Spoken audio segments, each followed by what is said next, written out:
Hi everybody! Today we're going to be talking about some of the newer HTML5 tags that I like to refer to as the semantic tags. This is going to continue our conversation about how we're trying to make our web pages the most accessible as possible to as many people.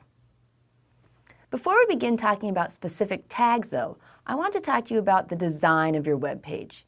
Really, the most important step in your web design is the design. Once we have you down pat with the different tags and typing in files, we're going to change our focus to how you want to lay out your page.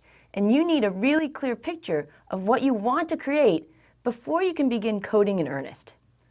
So let's take a look at this sample page. Again, it's just a quick sketch, and it shows that I would like to have a header section, a footer section, and a few other sections embedded in between the two of them. Once I know that that's the kind of design I want, I can begin coding. So you may recall that one of the most common tags used to be the div tag, because in the beginning, kind of dumb, you did everything with div. You would go through your page, group it together, and put each group into a div tag. These divs almost always had some sort of special class or ID associated with them. So for instance, one div might have the class of header, another the section, another the footer. This way, you could go back to your design and really break it up into a way that worked best for you. The first tag that I'll be talking to you about today is the header tag. The header tag is typically used to group together introductory or navigational aids. So you would put in your title, perhaps your navigation bar, anything that really lets the user know right off the bat what this page is about. The thing I want you to understand about the header tag is that it is a block tag and nothing more than that. There's no special formatting or anything along that line. However, it does let the user know that this is the header section.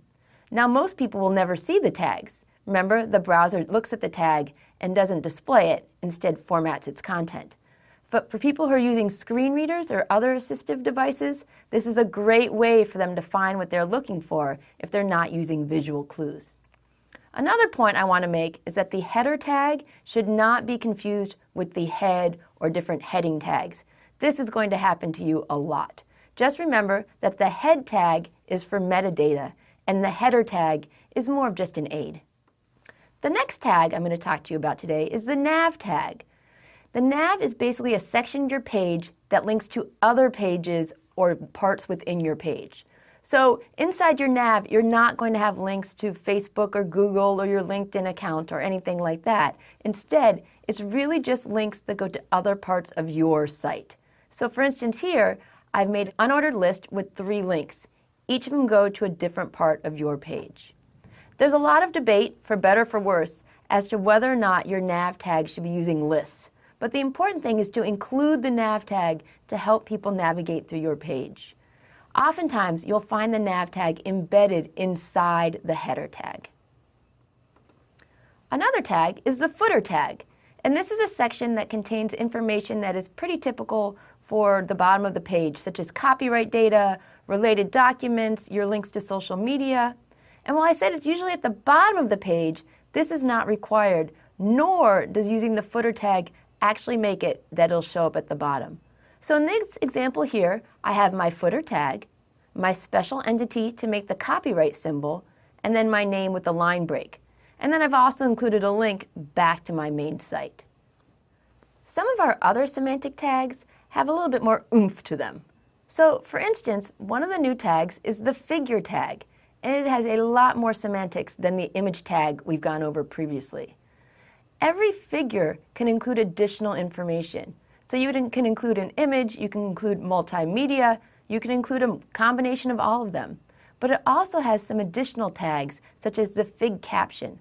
So what this is going to do is provides additional information for somebody who may not be able to see it. So the picture normally just floats by itself when it's in an image tag.